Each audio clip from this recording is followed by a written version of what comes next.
I'm Rantasmo, and Borderlands needs more gay.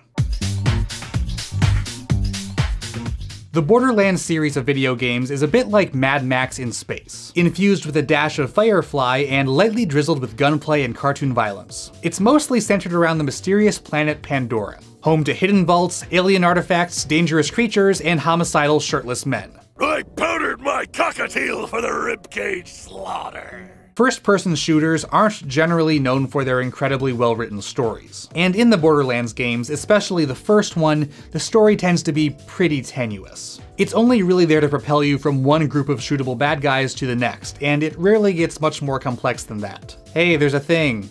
You should go get the thing. Uh-oh, there are some bad guys on the way to the thing. Yay, you got the thing. Hey, there's this other thing. But what the series does do really well, especially in Borderlands 2 onwards, is characters. Cartoonish as they may be, the characters in Borderlands are colorful, engaging, and a lot of fun. Hey, you think you'll freeze to death out there? No, probably not. Bandits will get you first. My day? It's been pretty good. Just bought a pony made of diamonds. And the developers have really made a conscious effort to make them diverse in terms of personality, body type, race, and sexuality. The universe of Borderlands isn't completely devoid of the concept of homophobia. In fact, one of my favorite lines in the series mentions it by name. Did my accent throw you off? I meant to say, I need y'all to help me fix up some inspirational posters, y'all. Donuts, cowboys, homophobia. But within the context of the narrative itself, it never really seems to be an issue. Characters reference same-gender relationships and marriages in a very open, matter-of-fact manner. For instance, Sir Hammerlock is one of the very first characters you meet in Borderlands 2. Sort of a gentleman adventurer type, and not at all shy about his past relationships. An old boyfriend of mine, named Taggart, was hired to wipe out the stalker population a while back. There's also Mad Moxie, who on the surface seems like your standard sultry bisexual seductress archetype, but she does get a few moments of unexpected depth. Had to break it off when she devoured one of my other girlfriends alive. Nobody eats my lady friends but me. Oh, God, too far. That was in bad taste. The muscle-bound Mr. Torg, miniature murderess Tiny Tina, a wide array of minor NPCs and quest givers, and player character Axton all express desire for people of the same gender. You think of what you're going to spend your reward money on once you rescue the queen. Guns and ladies.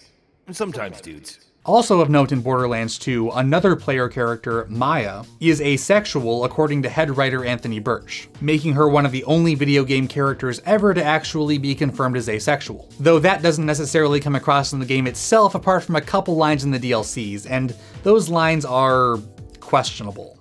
I'm attractive? I know almost nothing about romance, so please pretend I just said something really inspiring about the power of love.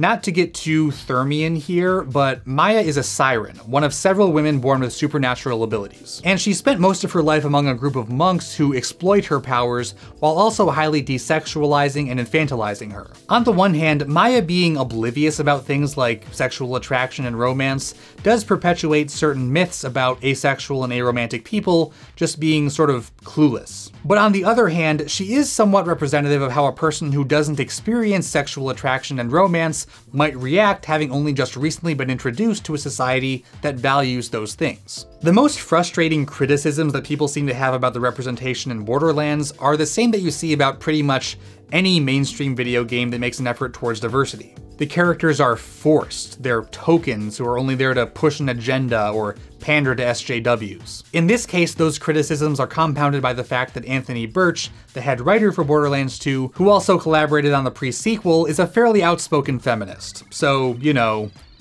that whole thing. I've already made videos that explain why I feel that these types of claims often lack merit. If you haven't already, you should probably watch this one. I'll put the link down in the thing. In my experience, these types of claims show up more often the more visible a character's sexuality is. That applies to minor, flat characters who don't have many traits apart from being in a same-gender marriage. I don't care what you do to me, just let my husband go! But it could also apply to a fairly major character whose sexuality is highly visible. Sorry, I'm not into guys. This is Janie Springs, one of the very first characters you meet in Borderlands the pre-sequel. And it seems like a lot of people have a problem with her for reasons I don't fully understand.